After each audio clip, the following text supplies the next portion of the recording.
Welcome to the Reloading Podcast here on the Firearms Radio Network. Presented by Primary Arms. So, how's everybody doing tonight? Good. Doing good. I think Michael Dunn's comment's better, though. Yeah.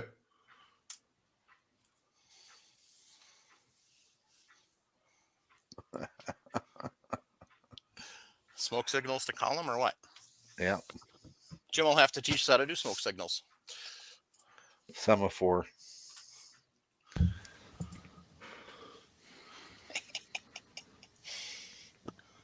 Jim, you look tired. Well, that's sort of I'll use that as a sort of segue. I drove back from Florida yesterday and got back about 6:30, 7 o'clock. While I was in Florida, my brother-in-law and I went to a gun shop called Shoot Right. It has an indoor range, nice 50-foot indoor range. Yes. And he wanted me to teach him a little bit about shooting and all that. He'd done a little bit in Guyana, where he's from, but he hadn't shot a whole lot of handgun. I showed him how to use the 3-dot system on his Ruger American 9mm. And he did pretty well. I have to brag a little bit, guys. I've told you before I could shoot well. My first shot, I shot the gun first, never sighted in, the gun had never been shot except for test loads at the factory or proof loads. My first shot, dead center in the center of the bullseye on the X. He's well like, done, sir. He says, damn. I told him, I says, if I try it again, I'll miss. I didn't miss, but I didn't hit the bullseye a second time like that. Anyway, after the third shot, I laid the gun down. I said, now you pick it up, because the rules in the gun shop are you do not hand over loaded guns. You lay it down. And the second thing is you don't take the loaded gun out of the booth. Correct. Right. You leave everything point muzzle forward and all that stuff. And that's why I told him, it's not a real practice. It's not a real scenario. I said, you come up to where I live. We'll do a little bit of shooting, a little bit more real life. Shoot from a holster, that sort of thing. Slow draw, of course, but still, until you get good, you better do slow draw. You know what I mean? So anyway, did some shooting over the weekend, and I have had a good time at it too. I wouldn't pass a paraffin test, but I'm not particularly worried about it. How about you, Nick? You guys do anything? You and your old man? Well, they left Saturday morning for Tennessee for a week. I went. We had a work day at one of our gun clubs. Mm-hmm. Went to that. Picked up some brass. Also picked up 2 pounds of powder today.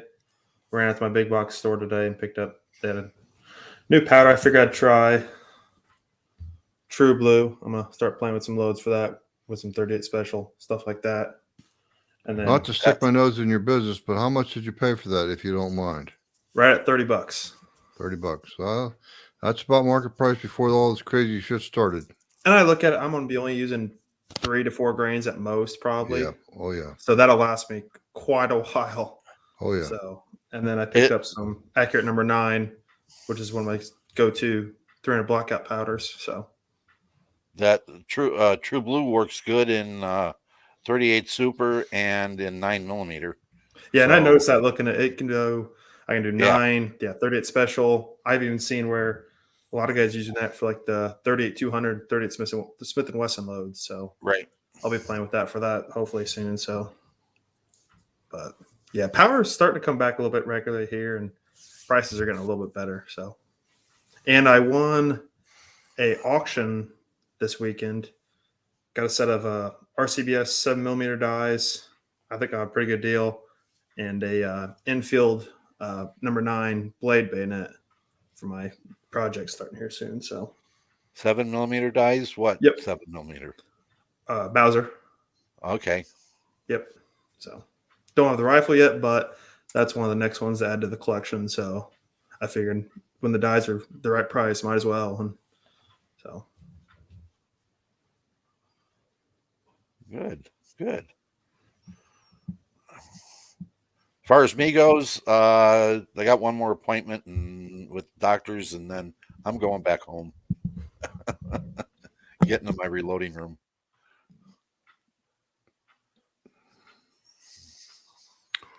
Over to you, Mikey. What'd you do, if anything?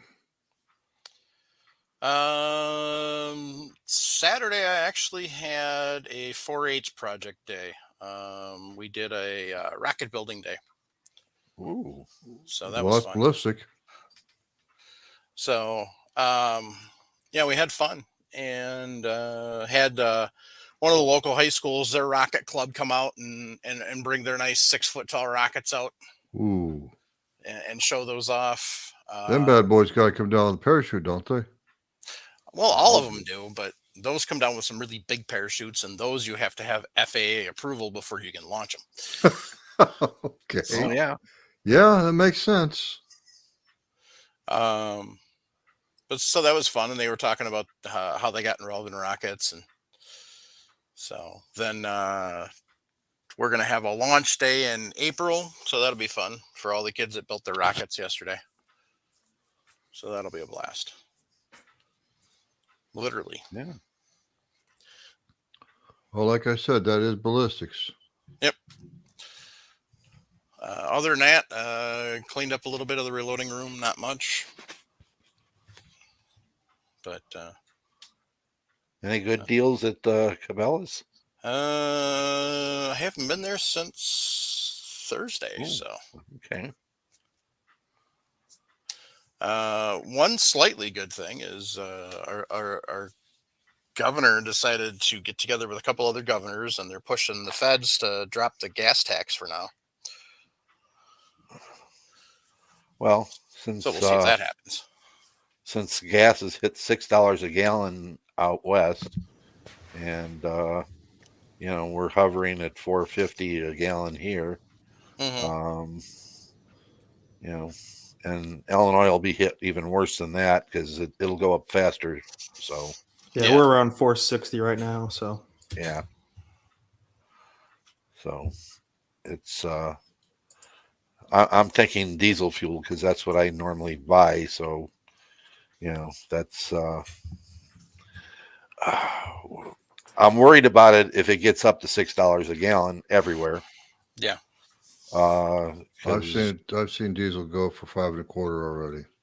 Oh wow. Okay. Can you imagine what truckers are going to deal with that? They're going to start putting it in neutral and park it, shut it down, set the air That's brake, right. shut it down. They can't afford it. They can't afford it. They can't afford it. And then what happens? Yeah, go ahead. I got a few friends that are owner ops. There's no way they'll be able to. Right. So what do they supply? I mean, just your grocery store and that kind of stuff. Yeah, your grocery store, your gas, your clothing, your right. So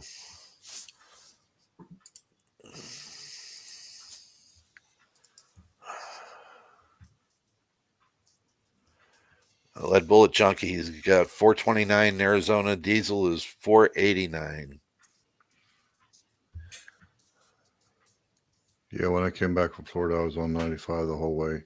Some of the truck stops were running $5.25 for diesel. Crazy.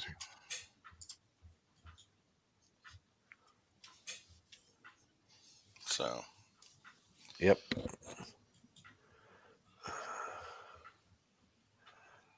So we'll see how long it takes before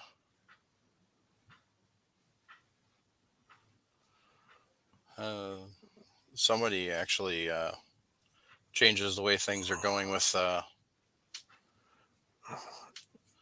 all the pipelines they shut down and everything else. Uh-huh. And the recovery of the North Dakota crude and yeah, the reason why it's actually right. costing us this much money for gas, not the bullshit reason that they're saying. Because you're going to cross a hallowed ground. You're going to, Well, the Okay. funny thing is if you take and you actually figure out how many millions of miles of pipelines are already running across this country, and then you compare that safety record to the millions of miles of railroad tracks that are hauling oil on cars, and you compare that safety record, you're going to get a big shock. Yeah. But, Yeah. so. Yeah. But yeah, it's if they think that by pushing the truckers to stop and then by pushing the people to starve, that it's going to accomplish what they wanted it to accomplish, they're wrong. It's going to accomplish the opposite, and there's going to be millions of dead people in this country in not so long of a time. Red Dawn and Wolverines. Except we'll be Mm, fighting. It's be more like a civil war. yeah. So Can you imagine? USA Civil War #2. Yeah, well, there's a lot of places that all that for it to happen. All they got to do is turn some of the valves on those pipelines, and that's it. yep. So I mean, it's honestly a reasonably simple fix if they want to fix it. No. Unfortunately, the 537 idiots in Washington don't want to fix it. So Yeah, well, when you sit down and you tell me, in the next 10 years you're going to have to buy an electric car, and because it doesn't pollute, and I'm sitting there going, what do you mean it doesn't pollute? No one wants to take a lithium ion battery back. There's no way. I mean, it's that is, it's just like the wind generators that they have where they put the blades up. Oh, you mean the ones that they're actually throwing into the ocean because they don't have anywhere else to put them? Right. Because they're not recyclable? Yep. Yeah. And they're only good for 10 years. That's it. I mean, they don't last any longer. So. Oh, yeah. And the fact that currently coal still powers 70% of the electric cars on the road. Yeah. Yeah, no. Yeah, obviously. Plus, they haven't seen what is caused by damage when they're mining lithium.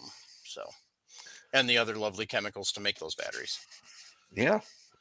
And, getting rid of them. So, anyhow, right. We're about reloading. So, yes. What do we got tonight? So we got a question. Got a question that was emailed to us.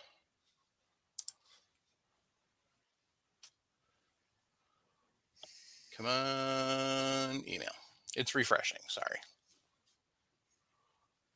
There we go. Speaking of question, what day is today? 308. 308. How does that work? Third day of March? No, this is March, the third month. 8th day of March. Yeah. Oh, I get it. Yeah, you missed the 223 part too, so and 224, 225. Oh God, we could even go up to 227, Paul. Shut up. Yep.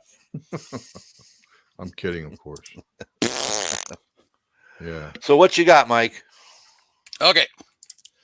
So Ryan sent us an email. If I do a max book load of H380, will I need to watch for overpressure, hunting groundhogs on a hot summer day, 50 grains of H380, shooting 58 grains barn varmint?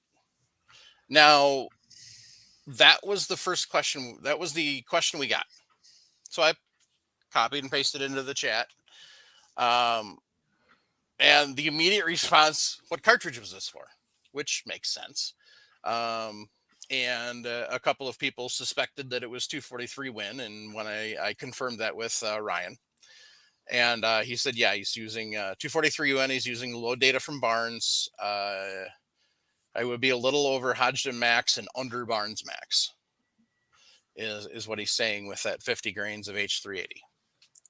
So it's an important question because it brings into account temperature. Now, the one thing I didn't get an answer for is when he's planning on loading it. My guess would be somewhere around now, Sure. Well, or maybe he's got it hunters loaded already. hunters are really good at doing that as far as shooting prairie dogs and that. We're Mhm. used to that. So um ball powders are finicky in with Right. temperature. So I would be if that's a max load, and I haven't looked it up. If it's a max load at standard temperatures, I would be worried about it. Now I load for a 22 250, and I have a load of 40 grains and of 760, which is over book max. I'm saying that right now by 1 grain, but it was book max when we started loading for it. If it gets warm, it will ruin brass cases. So that's it's what I call my refrigerator loads. I load that. I stick a box of it in the cooler and take it out, and I'll shoot it that way, and you know go there. But it will ruin brass. It will punch primers if it gets over 90 degrees. So ball powders are real finicky that way. Um, yeah. Uh, but we've always been taught, we sit down, we shoot the load in the conditions that we're going to, so we know what's going to happen, right? Yep. So we work our way up, we start seeing pressures, and we back ourselves down. Unless you're in a situation like I am, where I can sit down and throw my loads in a cooler and keep them in the 50 and 60 degree range and use them that way. Spudman 676 got a good question up.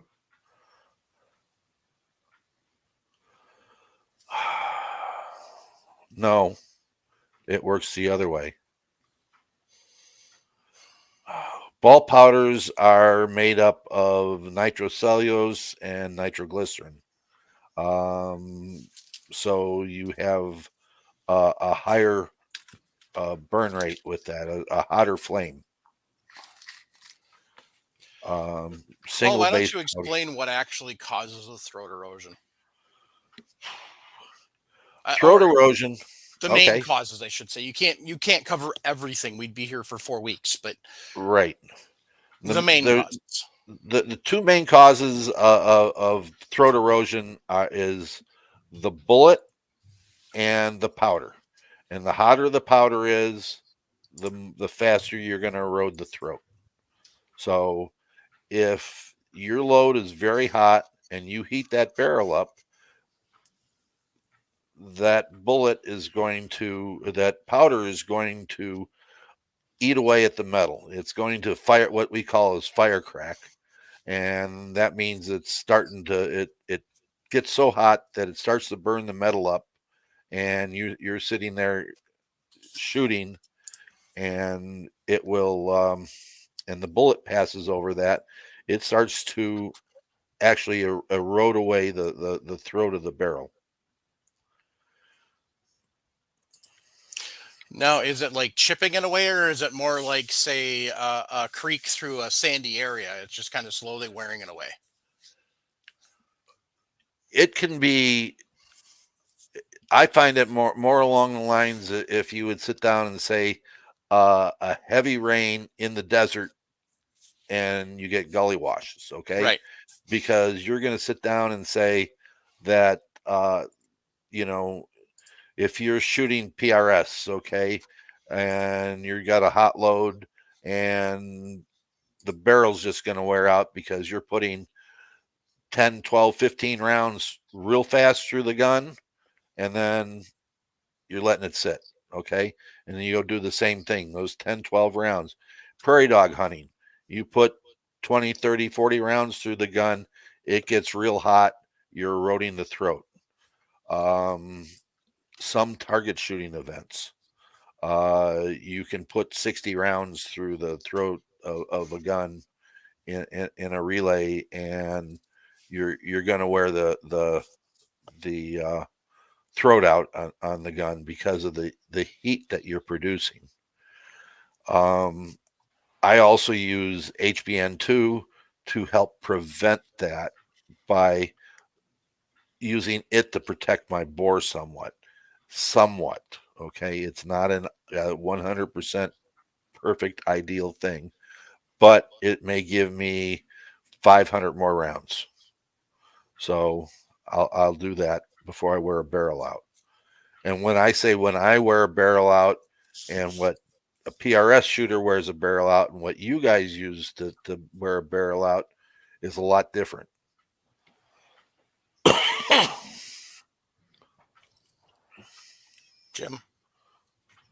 Jim, you had something to say? Yeah, I was going to ask, isn't the actual impact of the powder itself, the unburned powder? Because remember, the powder is burning from the rear end from the primer end of the cartridge forward. Well, as the charge and stuff starts to begin to move down the throat, doesn't the physical aspect of the powder impacting the inside of the throat of the bore, doesn't that have a whole lot to do with it? No, With the erosion? no. It's the actual temperature of the powder that is what's causing the. Oh, how do we put this? Okay. You take a steak, okay, and you put it on a frying pan and you cook it over low heat, okay, and you get this gray piece of meat, right? Yeah. Now you heat that pan up so it's real hot, all right, and you put it down on there, and all of a sudden you get a browned piece of meat. It becomes browned. Okay, that's what's actually happening to the barrel. All right, you're burning that metal off with the temperature. Okay, I understand the analogy.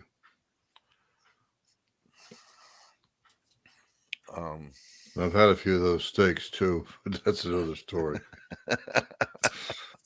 So according to Hodgdon's data, Max is 49.5. So he's actually half a grain over. Well, that's considerable on a hot day. So Elk Blood had a question. And Here it I is. had it. You talking about this one, Mike? The one I'm trying to put back up, yeah. Playing devil's advocate, why mess around with ball powders in this day and age when we have many powders that are not as sensitive to temp changes and throw from a meter well enough, especially for varmint? Jorgen kind of answered that. He said that might be all they have available in this day and age, unfortunately. But people like there's still a lot of people that like ball powders. Yeah. They like the consistency they get with ball powder versus an extruded or a flake. They like the ease of handling. I don't care how good you think you are. An extruded powder does not flow and does not settle as well as a ball powder, period. Amen. I don't care what you're putting it through. Even if you're hand loading and stacking the individual kernels inside the brass case, it will not sit and it will not stay sitting as nice as a ball powder does. So that would be the main reasons. I have some 12-inch drop tubes, That'll help, but yeah. So, but as they say in this day and age, ball powders still have a place. Right. All right. We have ball powders for pistol. We have ball powders for shotguns. We have ball powders for rifles. And in a rifle, I look at a ball powder as like my 22-250. I cannot get the powder that I really want to shoot in the gun. Right. Okay. So, and all the other powders that I've tried don't give me the velocity that I'm looking at. So I'm looking at 3,800 feet per second with a 55 grain bullet. all right, in a 26-inch barrel. 40 grains of 760 gets me there. Yep. My load before that was IMR 4320. Mhm. It's been discontinued, no longer available. Right. So I could get 3600 without too much of a problem with that powder. Mhm. Now, say you could still get that powder, would you still be using it? Yes, I would. Okay. Really, I would. I do like Elk Blood's last response. He says that's what an FX 120i and auto trickler are for. But that kind of That's right. you kind of shoot that theory in the foot with using a ball powder. So Yeah, and that's but the thing is sometimes there's he's case capacity. he's right. I mean, you can sit down. No one really liked to use 4320. I Mhm. loved it because it was a small grain powder that measured well Mhm. in a powder measure. Right. So, it worked. It's like H322. Mhm. That flies through a powder measure. I mean, you got no problem with it. Right. But then you get into that area of powders, and you'll find out most of them are ball powder. Yep. I mean, to give you an idea of the powder I was using for my friend's 257 Weatherby was 7828. It doesn't. This was such an issue that Hodgson actually created 7828 SSC. Mm-hmm. They took the extruded and they cut them in half so that they would try and meter better. So, yeah. 4831 SC. Yeah. There's a bunch more. What is it? 4007 SC is another one. Yeah, there's quite a few that they've done this with. Yeah. And so people get an understanding. You literally cannot. I can't just take, if I had a pound of 7828, I literally can't just take that pound and individually cut each kernel in half and get the same performance. That's why they had to make the separate powder, because everything goes into getting that burn rate off of that specific length of that kernel. And now you're cutting that kernel in half, changing everything. So it changes the entire load. That's why they had to go back and And redo everything. They had to reformulate it reformulate it. because they had to put. Yep. They had to put the retardants into it because you're getting more area now to burn, and by if you just went and cut all the grains, you've increased the square centimeters of powder that's able to burn in that case. And that would, as the flash would go through it, and that part didn't have any retardant on it, it would burn at a whole different rate. We're talking almost microscopic particles and particles of powder, almost microscopic. Standard powder, but remember the powders are coated with retardant, and you expose the substrate on two ends of one kernel. You just, like Mike said, you've altered the burn rate. Let's play devil's advocate for a minute. You're going to tell me that just by cutting a kernel in half, it's going to increase my pressure? It could increase my pressure? Yes. Definitely. Yes. Absolutely. I agree with you, gentlemen. But like I said, just doing devil's advocate. Mm-hmm. And, elk blood goes, he's not saying ball powders are bad. We have better options. Right. To an extent, we do. Yes. Yes. Okay.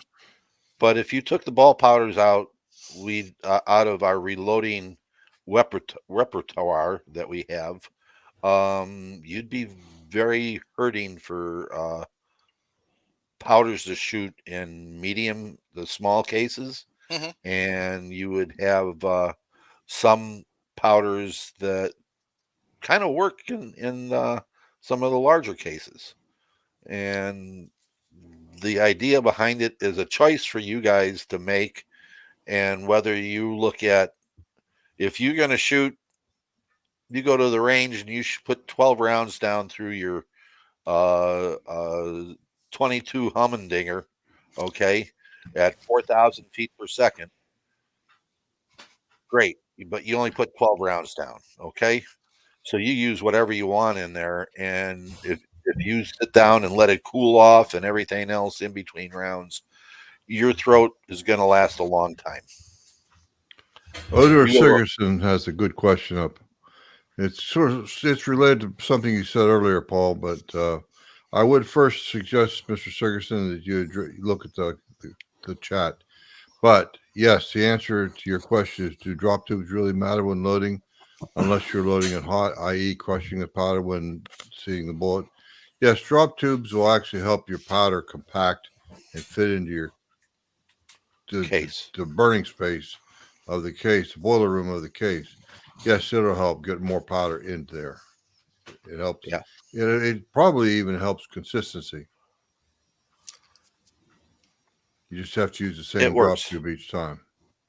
Yeah, it works. Think of it the same way as putting baffles into your actual powder dispenser for Yep. your press. Because you're trying to make that weight consistent with the vertical pressure of the powder, the column of powder. You're trying to make it consistent with your baffles. Somewhat, but you're also trying to get it so it flows better and settles better is the biggest thing. That's the biggest thing the drop tubes do. I noticed huge difference when I got on my Mac when I switched and I got that micrometer adjustment bar. That company went out of business, but one of the things they offered was a powder baffle, and it was an extension drop tube for the powder, and you get a much more consistent throw, and you get a much more consistent load because your powder's going to be in that case more consistently the same way every time. It's going to be filling up the same space. It's going to be burning at the same rate. It's kind of it makes so many little differences that they add up to a huge consistency change. And it's absolutely worth it. Now, does longer equal better? That's debatable. From what I've seen, as far as for extruded powders, you want at least a 4-inch. Anything shorter than that, it does not help at all. Here's a quickie, guys. If you want a way to orient the powder quickly into a long grain powder into a case, is get an old electric toothbrush. Yep. Hold that onto the case. Hold that onto the case. It'll vibrate the powder and go right through. It just really. But then again, that's hand loaded. The vibration right there on the case Right. will help settle everything. Yep. Sorry about the special effects. And by the way, Mr. Ferguson, that's what we've been doing for you. What, Mike? 380. I think I've been around 380 shows or thereabouts. He said thanks, but I'm just saying that that's what we do.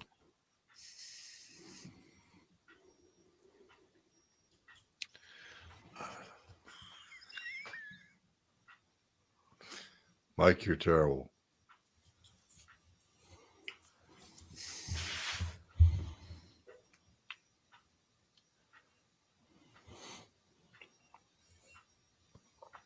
Mark K, you can produce match ammo with a finer with a ball powder in 223 that maybe not as easily as you can with Varget, but you wouldn't have to weigh anywhere near you would unless you're shooting in the below the half-inch mark.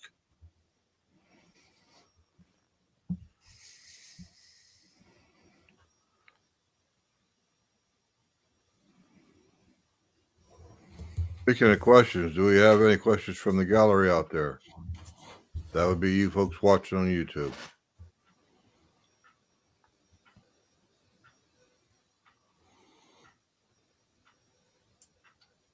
Excuse me. One update for everybody. Hodgdon now on the reloading data site has accurate and ram shot data. Not and all the for- way. Not all the way, but No, yeah, some powders, not all. yeah. They also have a metric option for you Canuckians. Actually, that's the funny thing is Canadians, all the Canadians I know don't use the metric system for loading. It's more There of a you go, European Paul. thing. Yeah. I'm still in Illinois right now, visiting doctors, collecting all my stuff. So no update on my reloading room yet. And end of next week, there'll be an update. So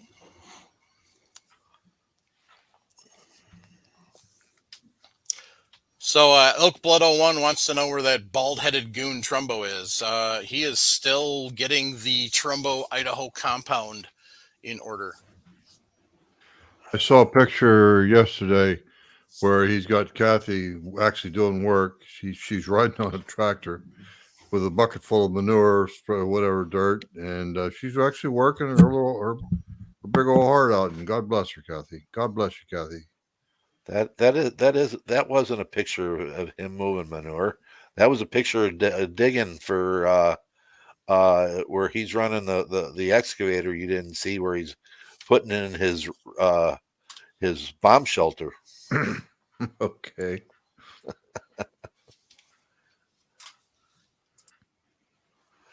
Good match load that for 223. Try H322. Okay, it is a stick powder that will work in a Dillon. It works in my 1000, just so you know.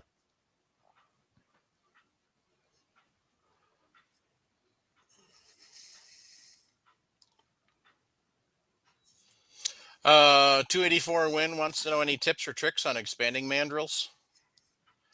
Yeah. What do you want to do? Reduce the diameter and enlarge the No, diameter? he wants to expand, and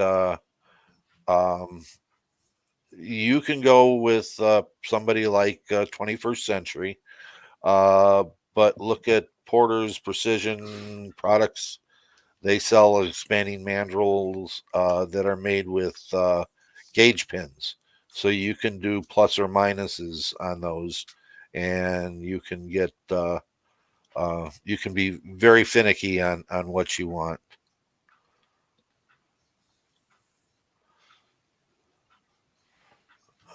Craig wants a follow-up question on your H322. Is that a shortcut extruded? Yes, Okay. it is a shortcut extruded powder.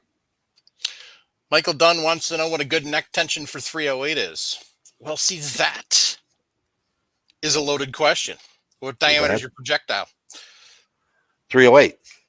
No. That's what he's saying. Well, he's sitting there saying it's 308, but that doesn't mean anything. Doesn't mean anything. Is it a 308? Don't know. Let's see here. I have. Holy crap! Uh-oh. I think.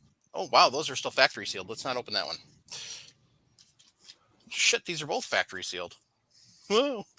I don't want to open them. Yeah, are we talking 308 Winchester? Are we Look talking at it. 30 carbine? Look at the boxes on those, Paul. And they're they're a still little, factory yeah. sealed. They're still Yeah. factory sealed. I don't want to open those. Well, I think what he's talking about 308 bullet diameter, and generally speaking, Robin Sharpless has told us that the best results that he's heard of is about 1,000ths to 2,000ths under the bullet size. So that way, the bullet, when you see it, it actually has a consistent expansion tension, shall we say, consistent results with just a tad bit under the bullet diameter. By that, I'm saying 2,000ths at the most, 1,000ths on side. So I this is a 308 projectile. This is a Hornady FTX. part number 30395. It's supposed to be diameter 0.308. And the one I have here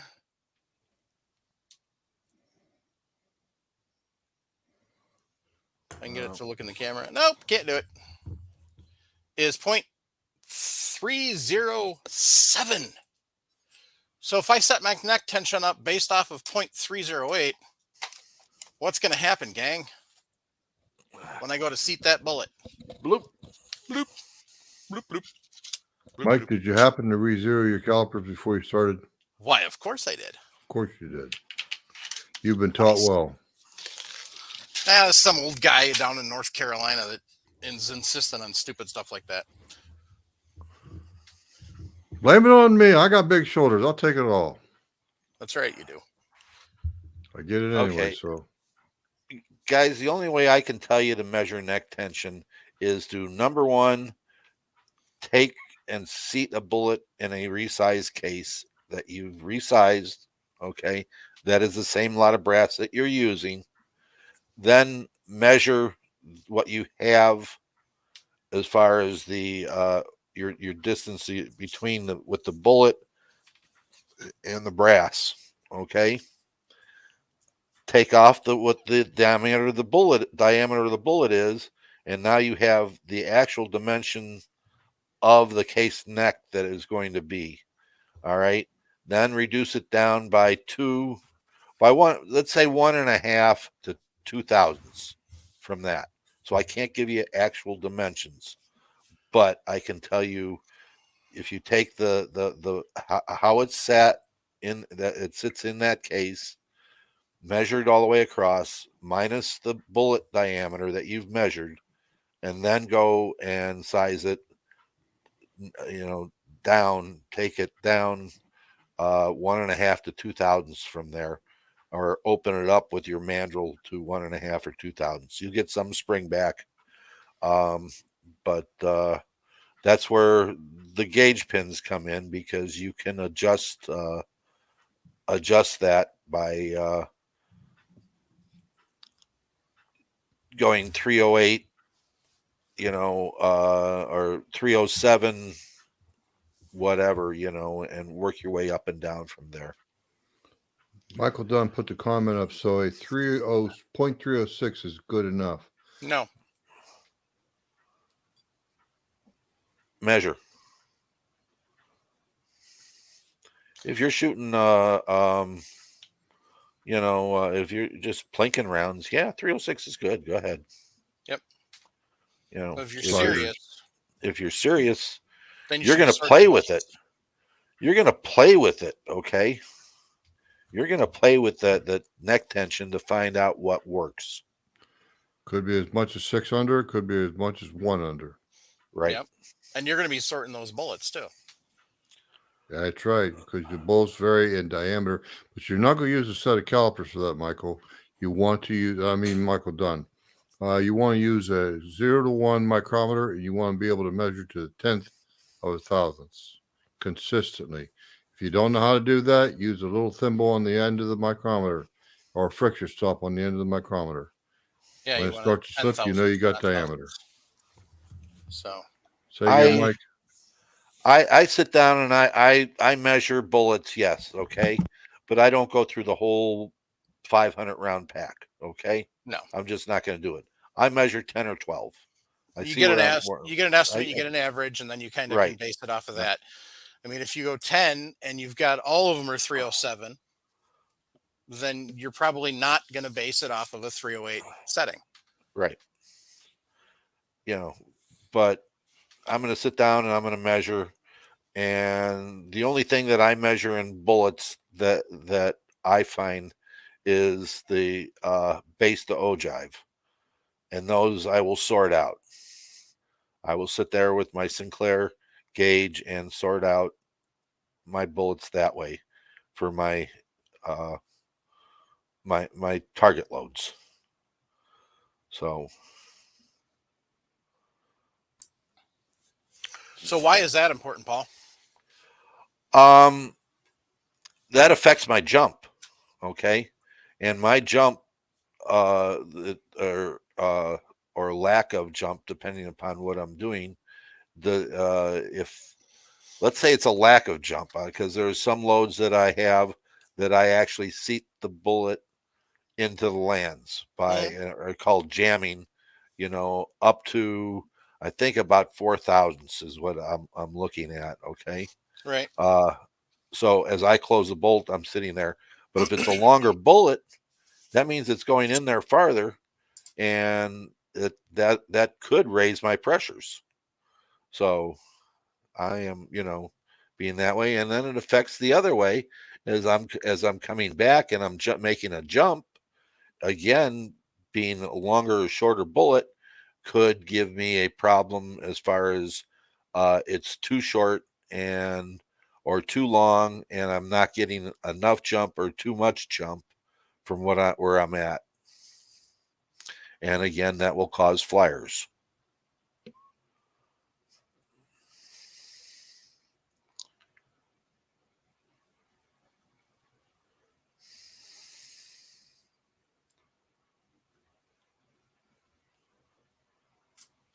I was taking a look at this 22 that I had sitting here to see if I could use that to show what we're talking about by jump with my cute little um,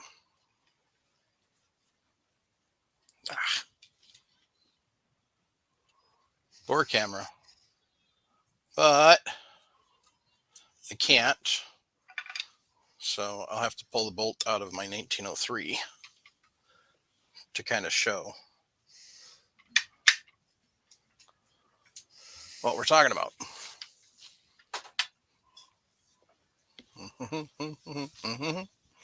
Oh, Mark K. 300 blackout in an 8-inch AR subsonic. I use powder-coated cast bullets. Is it worth weight sorting them? How much accuracy are you looking for, sir? Yeah, that's the question. How accurate do you want to be?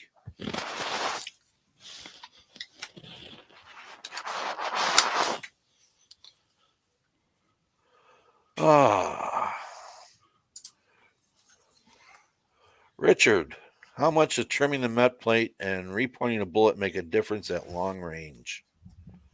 It can make a whole lot of difference. Nowadays, in an F class, you can reduce a group down, 2-3 inches by trimming and pointing a bullet. And I know it doesn't sound like a whole lot at 1,000 yards, but nowadays a 10 and an X, it could be the point between winning and losing. So it makes a tremendous difference in a target bullet, and knowing how to point a bullet is and not ruin it is a big thing, because you do have to sort your bullets before you go pointing and before you go pointing them and running them through a pointing die.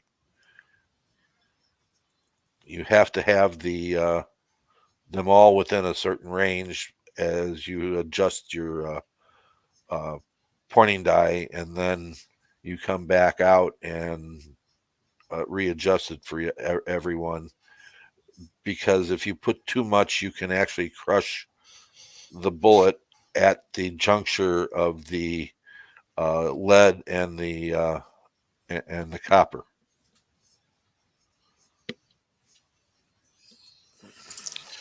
So I just wanted to kind of point out, when we're talking, this is chamber on my 1903. So you can kind of see, I back it out a little bit and walk it back in. You can kind of see where it goes down. And so what we're talking about by jump is you see where the lands and grooves start. What we're talking about by jump is the distance between where this is and where the bullet's seated and sitting in this space here.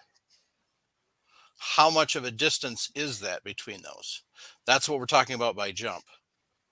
And what Paul's talking about when he seats it right to the lands and grooves, he literally spends time making usually a dummy cartridge, but he will keep chambering that cartridge until he actually gets that bullet so the ogive's actually passed in here. And it's literally touching the rifling as it's fired. So that's what he's kind of talking about with that.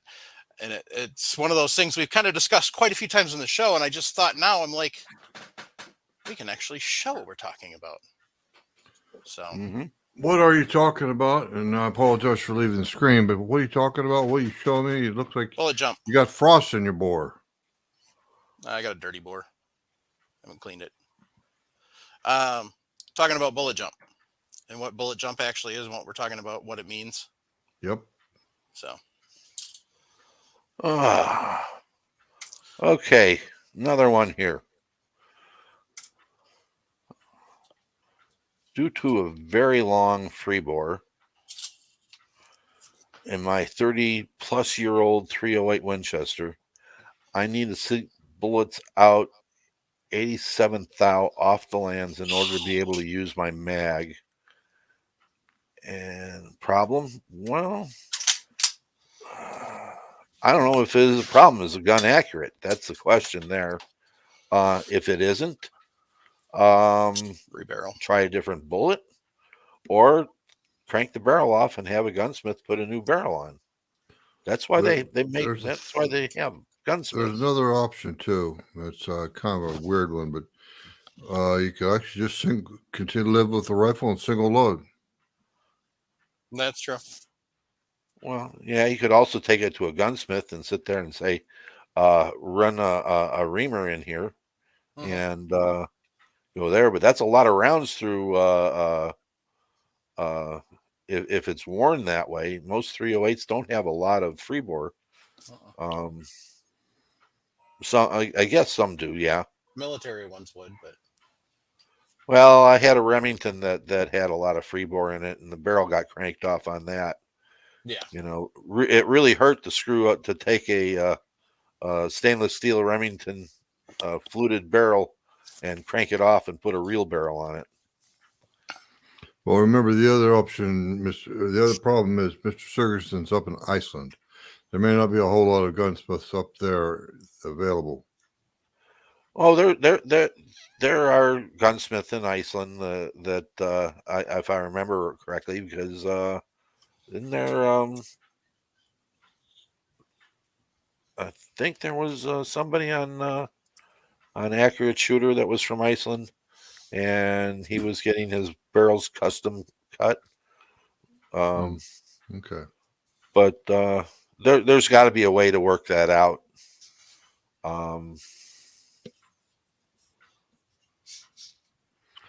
Michael Dunn's question. What is free bore? What is free bore? Free bore is where the bullet has to jump excessively before it hits the lands. Okay, so the farther that is, usually the slower your gun's going to be. Okay.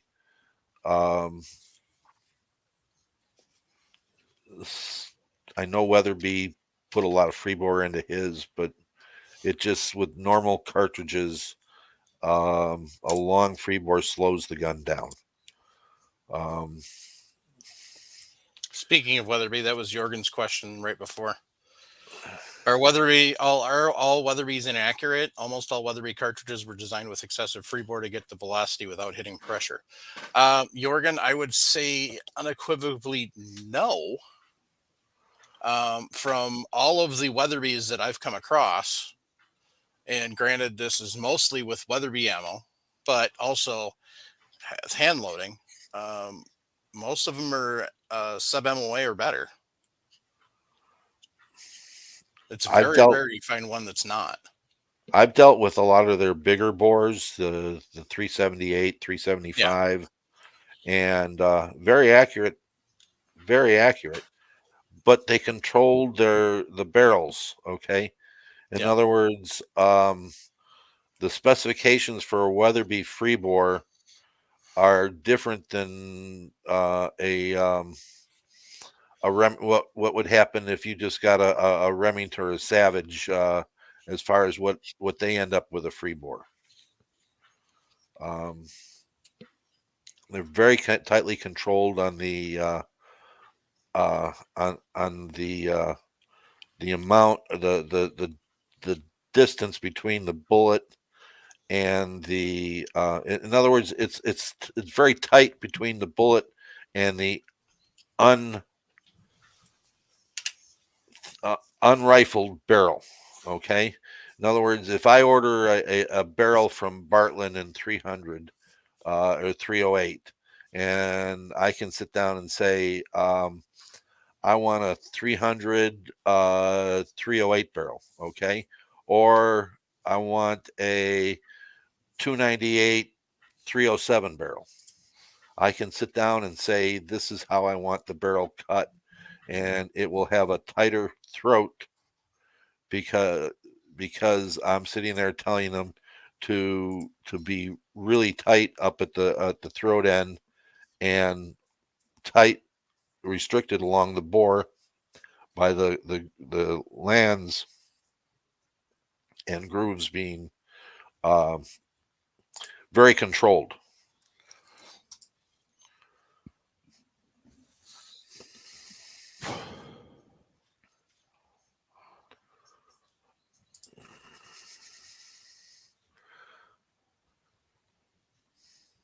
So Spudman76 said, would it be fair to say freebore is to bullet, ogive to lance? Mm-hmm. Yeah. Exactly. It's the distance from the bullet's ogive seated in the cartridge in the chamber to the beginning of the lands of the bore. There you go. And Oder, it looks like there is a couple of gunsmiths in Iceland. There's one in Reykjavik that I found, although he's only open from 2 to 6. So, and it looks like he spends most of his time making knives now. But he was at a gunsmithing apprentice at School of Gunsmiths in Liège, Belgium. So that's a pretty prestigious place to go. Yeah. Yeah. So yeah, that's just the first one I came up with. If you got a Remington, is what you're telling us, go to Krager. There are importers in your area that can get Krager, Bartlett, Brooks, Mueller Works, barrels, and they can fit a new barrel onto your 700X without a problem. And I mean, give me an hour and I could get Jim to turn you one.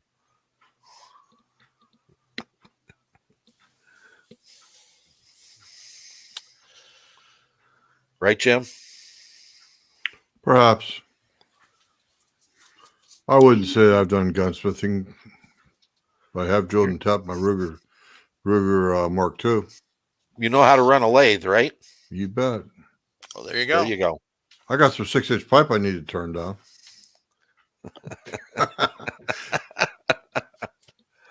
Never mind. Anyway, moving right along.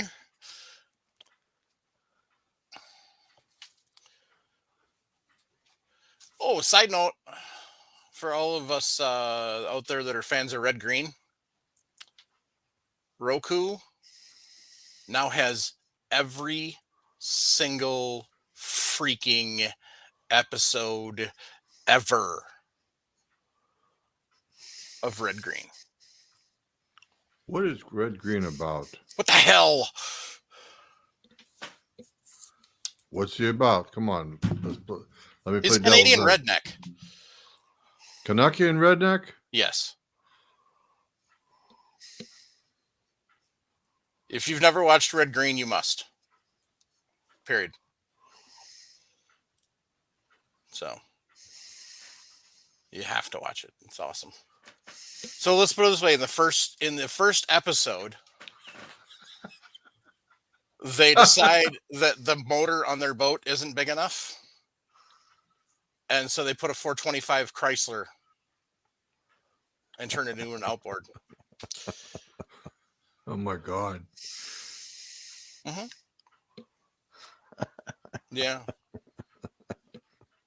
They're lucky if they didn't take and plow the boat or turn the boat upside down from the bow end.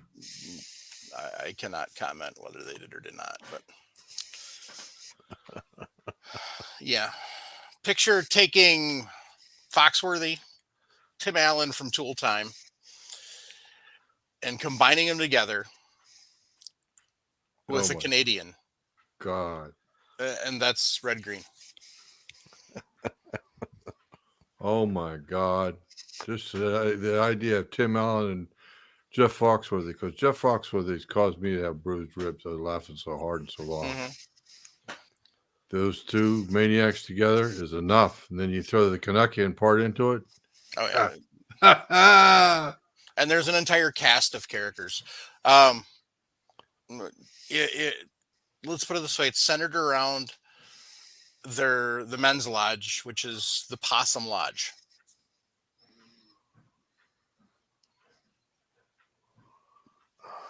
Instead of like the elks and the moose and the eagles and everything else, they're the Possum Lodge. So, oh my God, yes, I did. Okay, so he takes a Mustang, and he's talking about trying to make the carburetor more fuel efficient. He pulls the Holly off and puts a freaking toilet on. Literally. Okay. The flush handle is your accelerator pedal. God. The tank is the fuel bowl. And then it goes down into the regular bowl and swirls around and goes down into the intake manifold. Really does sum up if it moves and doesn't, use duct tape. Or if it moves and shouldn't, use duct tape. If it doesn't move and should, use WD-40. You absolutely have to watch it.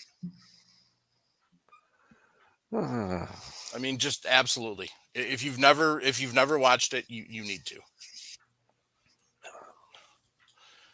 Yeah, we could sit here for the rest of the night and talk about all the little different things that he's created. Everybody remembers what a Tradesman 200 van looks like from the 70s. Uh-huh. He has one and paints a big possum on the side of it for the Lodge van.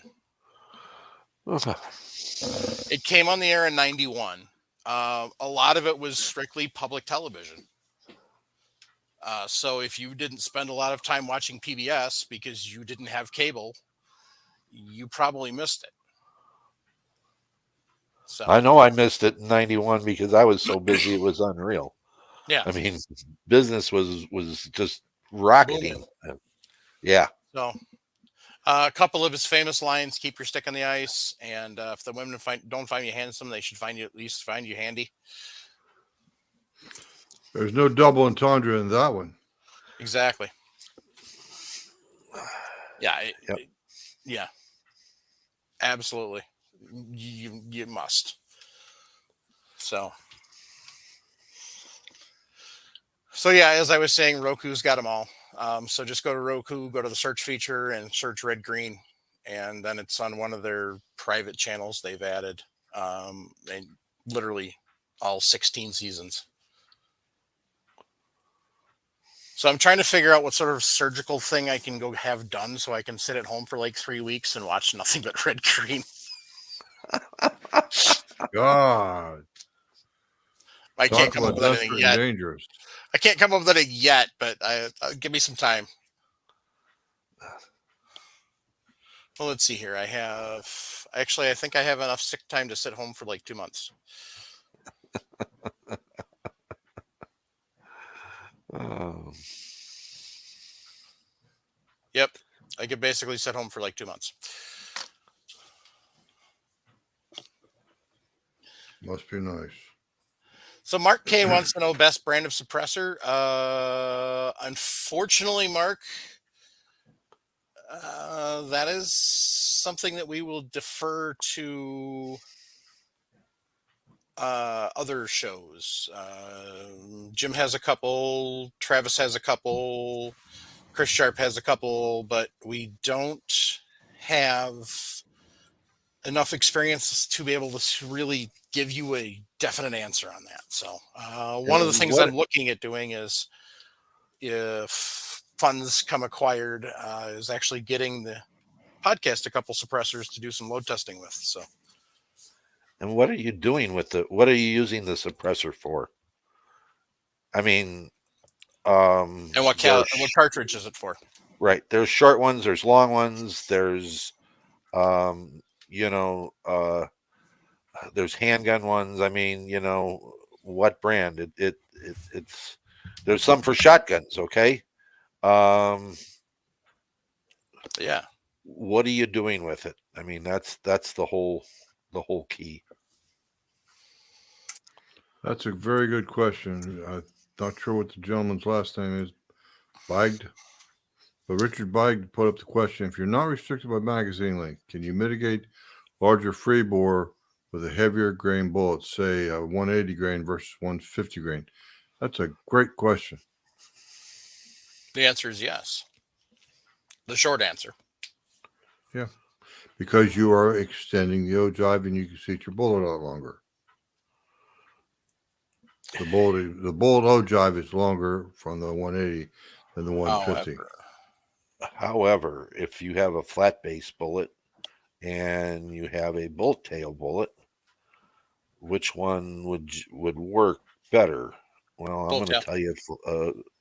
Well, no, you're going to have less neck with a less bearing surface with a boat tail bullet. Oh, that's true. If you want to get that bullet out longer, right? If you want to get longer, you can use a flat base bullet and you can seat it out. Okay, it gives you more room to seat it out. So, as you get into heavy bullets, everybody wants to put a boat tail on everything, which isn't always a good idea. Right. Well, it's a known fact that long shank flat base bullets have more accuracy than a boat tail bullet, although the boat tail bullet has better in-flight ballistics. To a point. Mm-hmm. Short range, a flat base bullet is going to be more accurate. Correct. Right. Okay. Long range, your boat tails are going to be more accurate. All right. Less wind drift, et cetera. Right. So, yes, you go into the bench rest game and you're shooting 100 yards or 200 or 300 yards. At up until 300 yards, 99% of the guys are using a flat base bullet. You go beyond that, you get to the 600 or 1,000 yards, they're all using a boat tail bullet.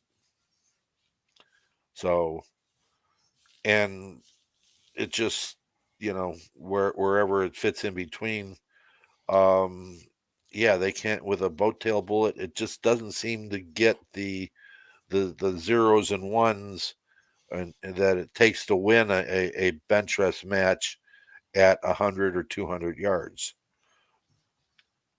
But then again, has anybody ever tried to buy a custom bullet? No, I can't say that I have. Jim? You ever tried to buy Sorry, I was muted. Yeah, I can make custom bullets for my. No, have you ever tried to buy one? Oh God, they're not cheap. People are using Corbin equipment to make custom bullets, and they got their presses are set up with hydraulics, and they measure, and then they measure what the driving band is, and they measure all this stuff, and you know, and it's not like a bench rester is just going to sit down and buy, you know, 1,000 bullets. Okay. He's going to sit down and say, I want 2 or 3 or 4,000. And then, you know, that's what he's going to do. Michael Dunn's got a great question up, Paul. We got to let him finish the previous question first. Sorry. Match bullet for deer hunting. I'm Short guilty. answer. I'm Short guilty. answer. Yes, you can. I'm guilty. Long answer. Is there better options? Yes. Sierra Game King as opposed to Sierra Match King. But to be honest, you can use an FMJ for deer hunting. Not legally in Wisconsin anyway, but I mean, you can do it. For beer hunting, you can use a full metal jacket for beer hunting. Yeah. Beer hunting or deer hunting? Beer hunting. Beer hunting. Yeah. But see, that's alcohol abuse, and that's the only thing punishable by death in Wisconsin. So we're not going to do that. That's naughty. Even on nasty beer, you don't shoot the beer cans unless they're empty.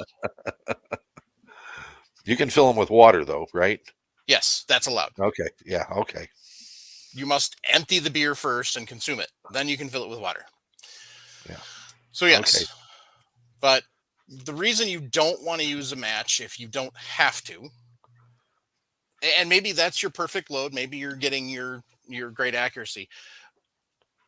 Match bullets aren't designed to create the expanded wound channel and the shock damage that your modern hunting bullets are designed to create. So therefore, that's the handicap. Can you do it? Absolutely. Do you have to be even more accurate with your shots? 100%. You're not going to get a kill shot with your basic lung wounding with a match unless it happens to hit a bone, because it's not going to expand like your normal hunting bullets will. It's not going to cause that hydroshock damage and really tear the lungs apart so the lungs quit functioning. It'll rip through the heart, but it's not going to cause your lung damage like a lot of your deer kills are. It's been my experience that match grade bullets expand almost on impact. They cause grievous wounds. My son uses it. I've used it. It seems like the bullet just simply blows up on impact. Yes, I've killed deer with that way, but the bullet blows up on impact and just doesn't give me the deep wounds that Mike's talking about. It's not designed for weight retention either. That's now, right. Thin skin stuff, coyotes, whistle pigs, prairie dogs, hell yes. So I got a question, you know. Yes. Sierra, when they're making their match bullets, use 1.5% antimony in their match bullets to harden their bullets up. Sierra sells the federal government their 175 Match Kings for their 308 sniper rounds. And the lawyers in the military have determined that even though it's an open tip match bullet, that it still acts like a full metal jacket in a human being. So blowing up, I don't know. I've shot deer with 155 grain Palma bullets, close range. Okay. I mean, 125 yards, not a problem. Bullet acts just like a normal hollow point. No massive explosion or anything else until I get into the varmint rounds, and then they very much act like an explosive bullet. So I question the use of a match bullet in game, but I have used them, so I'm guilty. but there are a whole lot better hunting bullets out there for shooting game. And does it matter if you're shooting deer and you're keeping your shots within 400 yards, and you got a half-inch group or a 3/4 inch group or a 1-inch group? Okay, vitals on a deer are 6 inches plus or minus. And we're going to sit down and say a 4-inch group at 400 yards, that's a 1 MOA. You're doing good. Okay. Does it have to be a half-inch? So you're going to shoot a 2-inch group at 400 yards. It's nice to have the leeway, but is the bullet going to behave itself when it gets there? And that's the question that I have with using a match bullet versus a game-taking bullet. Yep. One of the best comments we've had about this particular topic tonight comes from Jorgen Rangan. In his opinion, the bullet is the cheapest part of the hunt with the most important job. Respect the hunt, respect the animal, use a bullet designed for killing game.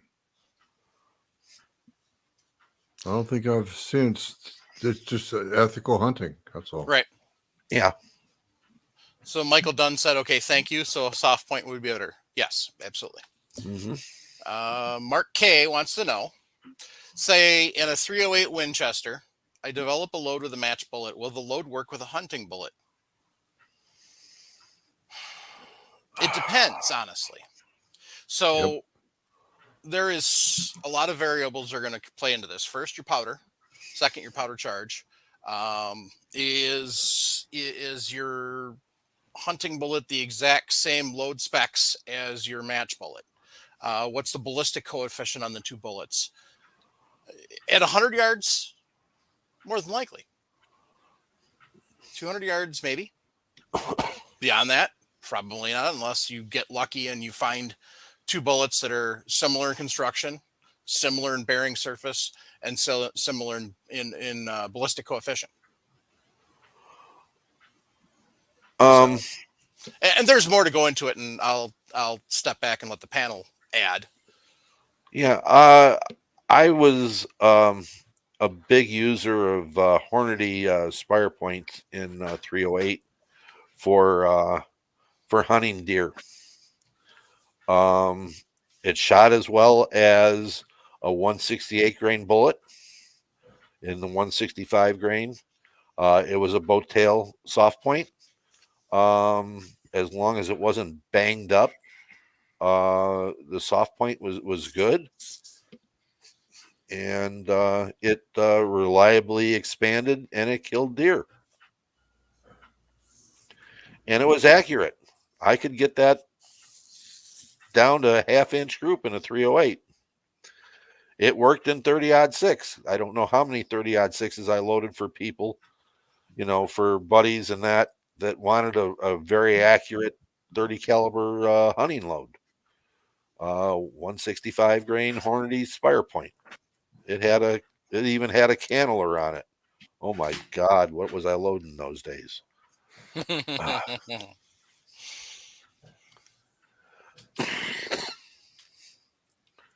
Spudman, yes. Nosler partition, love them.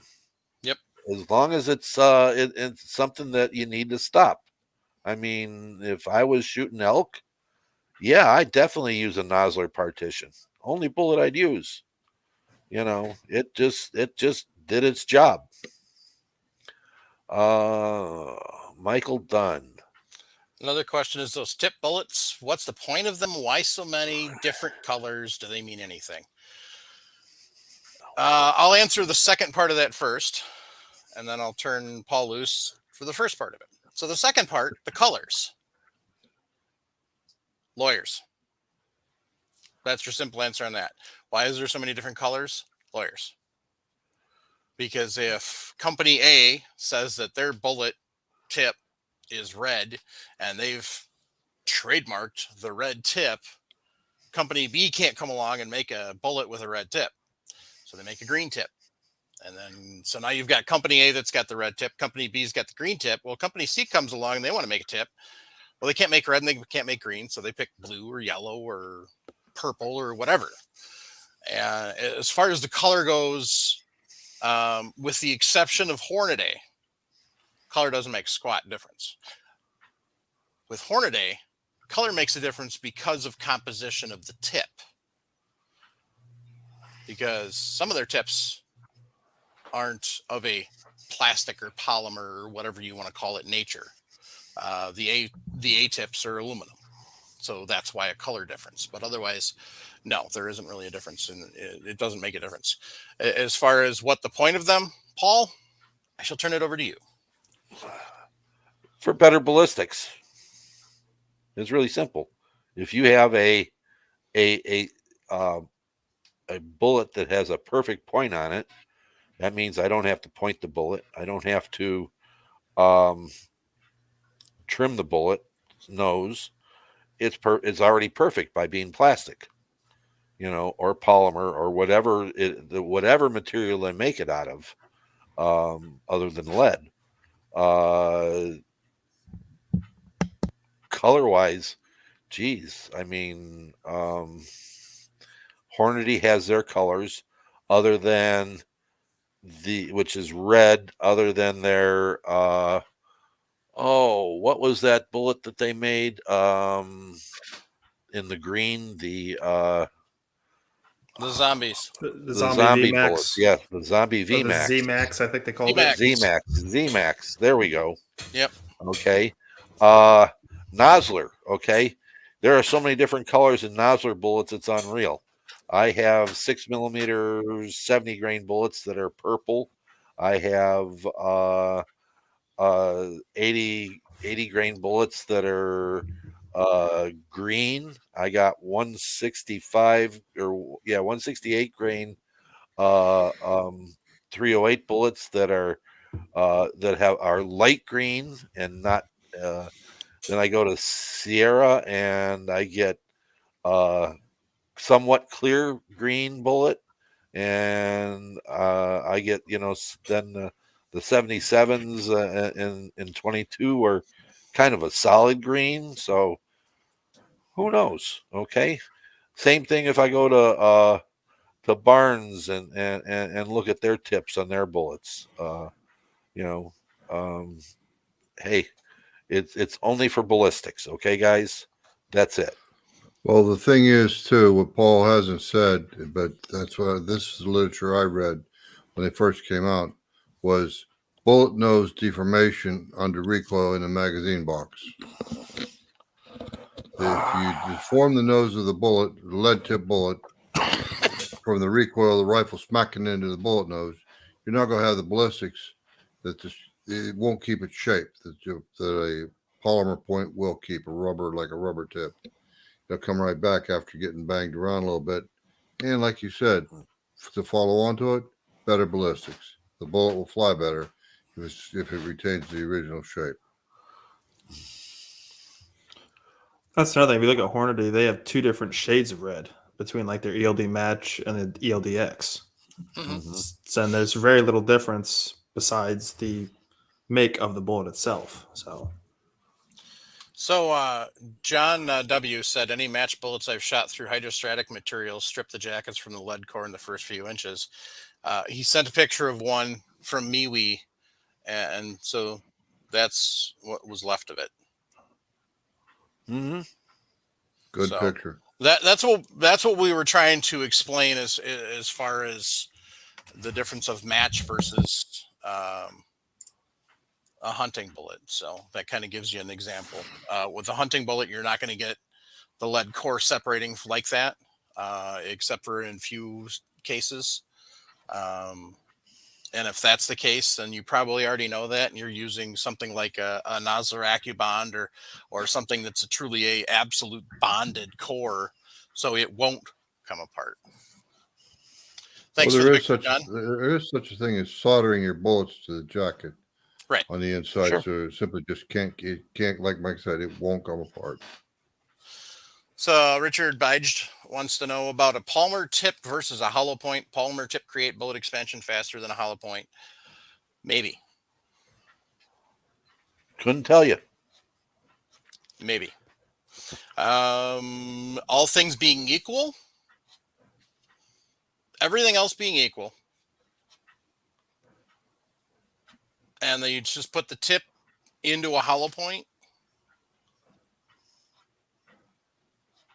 possibly, but more than likely not, because all of those tip bullets are specifically designed for the purpose of having the tip. That is what starts your expansion versus hydrostatic shock in your typical hollow points, or material in some of your hollow points. So as a general rule, and this is a generalization, so I'm sure there's people that are listening to this right now screaming at me, and if you're screaming at me, well, then send me an email at reloadingpodcast@gmail.com and correct me. But it depends on how the bullet's constructed, honestly. I've never gotten a high speed camera or seen a high speed camera to show what happens on a tip versus a hollow point bullet. I've just never seen one. I mean, to see how it reacts in ballistic Material. gel. Yeah. And then I don't trust ballistic material. I just don't. Yeah. I'm old fashioned. The way we used to test bullets was shoot pigs. Well, you shoot pigs, and also we used to take phone books, okay, and soak them in water. Yep. And wet phone books, like newspaper. Right. Exactly. Chicago phone books were great because you could get 15 or 20 of them without a problem. They were thick. I mean, Chicago phone books, you could use one of those to get Granny to be able to see up over the steering wheel. So, I mean, that gives you an idea of how thick those were. And then you get a garbage can and you fill it up with water and you throw the phone books in there, and you don't take them out until you're ready to use them. Yep. So that was it. Yeah. We used to do that for shooting pellet guns in the basement. Right. The hard part was explaining to my mom why the phone books were in the garbage can and in the water. So, which we always said science experiment. She went, okay, and then walked away. Speaking of important subjects. We'll get to that later. Okay. I would like to disagree there, Mr. Paul. Accuracy in plastic or polymer tips is no better than in using lead, steel, or whatever. Maybe somewhat more forgiving, but as you said earlier, you do measure base. I would actually say that Hornady has proven him wrong. Yeah. Oder, you need to go and you need to look at Hornady and you need to look at their data. There's a reason they reformulated their polymer tips, and there's a reason they have the aluminum tip now. It absolutely does affect accuracy, especially if it gets distorted because of heat, I can take a Spire point and I can have it in my magazine of my lovely Remington 742, and I can shoot, and the second one slams into the magazine as I'm shooting, and it distorts that tip. It will not be as accurate. It very well could be an inch off at 100 yards. It very well could be 6 or greater, depending on how much damage is done to the tip. And if I've seen it. I've actually thrown cartridges away before I hand loaded because I damaged the heck out of a 30-06 tip Spire point on just your basic Federals when I was shooting it. I mean, it literally flattened it. It looked like I took and slammed it into a hammer. But that's what happens when you drop the gun. Anyway, So yeah, it does absolutely make a difference. Eagle Run 23 said, "Hey, just joining the happy 308 day. I prefer June 5th. I celebrate Creedmoor." But it wouldn't be. June 5th can't be Creedmoor Day because it would be 605. So nice try, sucker. Anyway, so Oder, I understand your thought behind that, but yes, it does make a difference. Hornaday actually proved it. So yeah, That's one of the reasons why, you know, I point hollow points, okay, and rifle bullets and trim them. nope, nice. It's in order to get Where's Gracie? a closed up point, and I don't have jagged edges or anything else that are in there. So Yep.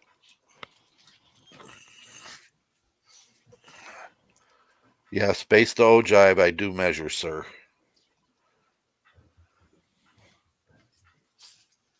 But it's a proven fact that the ballistics are affected if the bullet nose does not remain intact. Yeah. Yep. Or the bullet shape doesn't remain intact. So, last question for the night, and then we're out. And this one's a quick one. Michael Dunn, I know they have optics ready pistols, but what is your opinion on rear sight mounts for red dots with non-ready guns? So what he's talking about, say you take 1911 or your Glock or whatever, and they actually make a sight mount. You can drift that actual dovetail sight out and drift the mount in and then put a red dot on it. They're not actually bad as long as you get a decent quality one. Loophole actually came out with this really freaking sweet red dot. Absolutely freaking sweet red dot that's designed to go in place of that rear sight. And it's extremely low profile. The whole thing is, it would stick up above the slide, maybe like a suppressor height sight. That's about it. I don't know what the exact specs are on it, but as long as you've got a good setup, it's great. The problem is if you get one of those cheap made sight bases and it wobbles inside the dovetail and it won't stay tight, then it's not going to do any good. And if the pick rails aren't made right, so that when you go to put the red dot on the pick rails, it wobbles on there and never tightens up, that's not going to do you any good. So, and I lied, there's one more quick question. So Mithin wants to know, would you do a polymer tip bullet over a hollow point that you've tipped yourself? Paul. I do hollow points that I've tipped myself, mostly because I can't get a bullet that will perform what I want in that caliber. Okay. So I tip a lot of Sierra 85 grain hollow points, 1530 when I can get them. I tip Nosler Custom Competition 155 grain because I run that through my 308s and I run that through my M1A.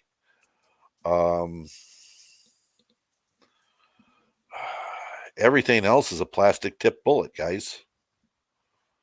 So that's where I'm at.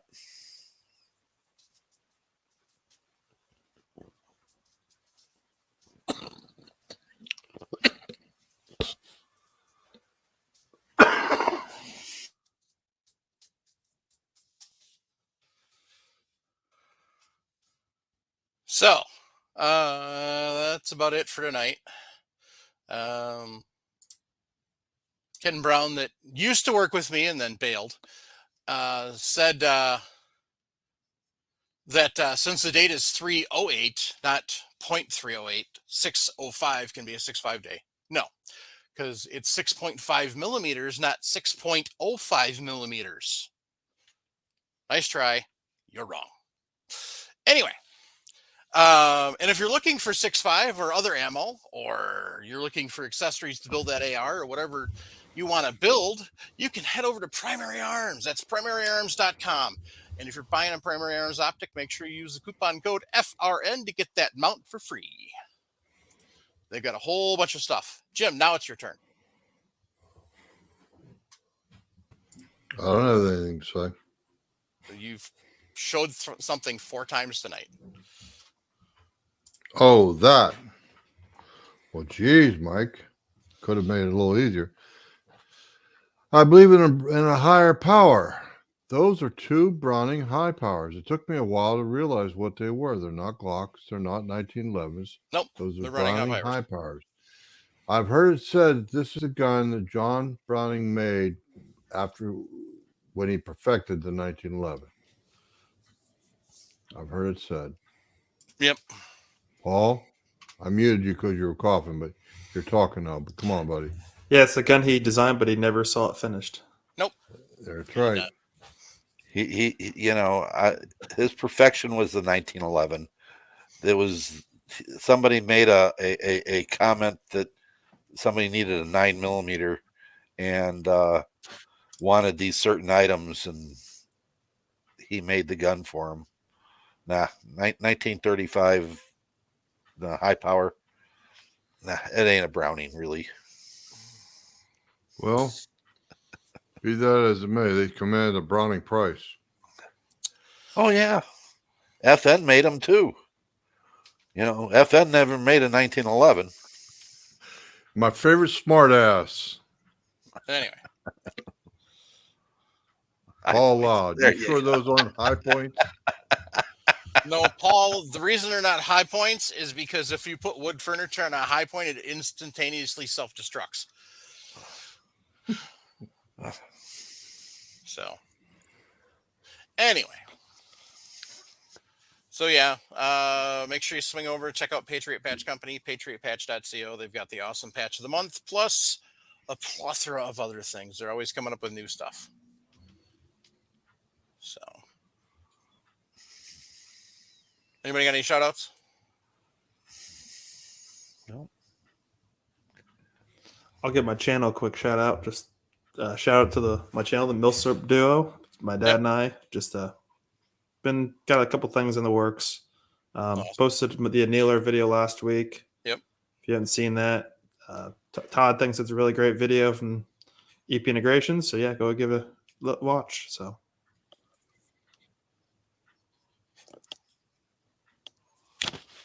Thumbs up, everybody.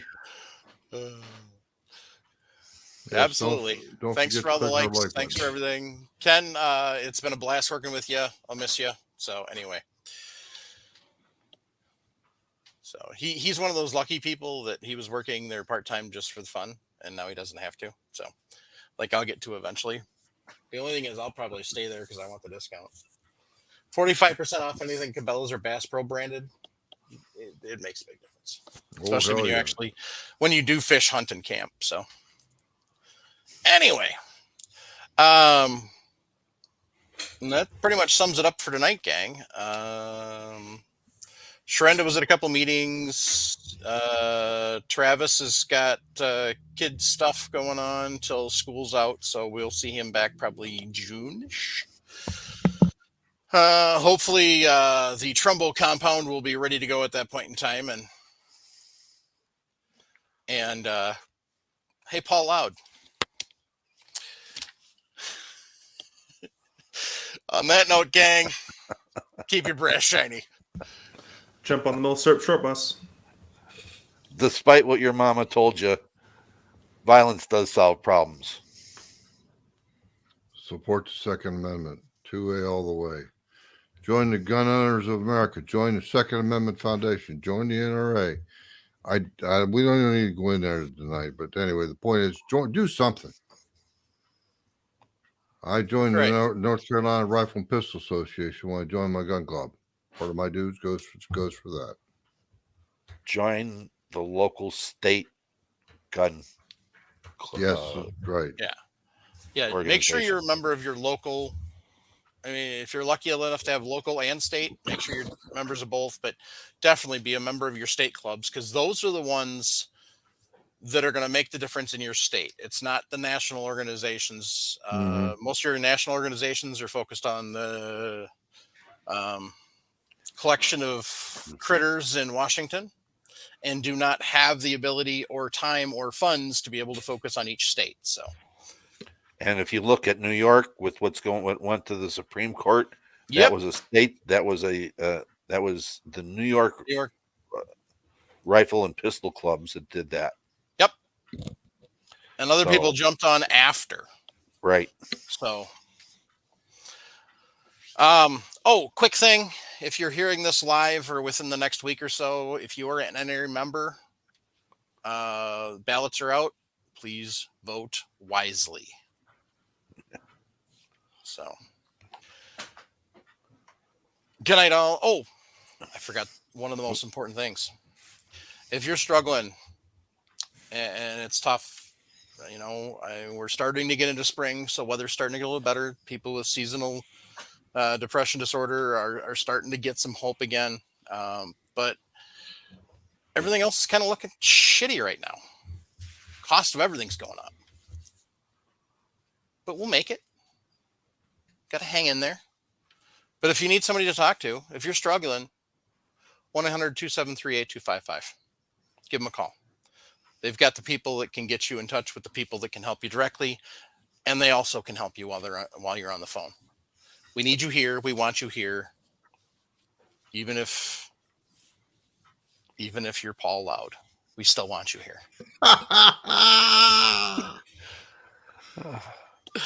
All right, gang. I'm serious. Make sure you and check in on your friends. Especially your fat friends, because it's the holiday seasons, and sometimes they struggle a little more when you've got the holidays and stuff going on, and so. All right, gang. Thanks, everyone. Night all. Take Night care. all.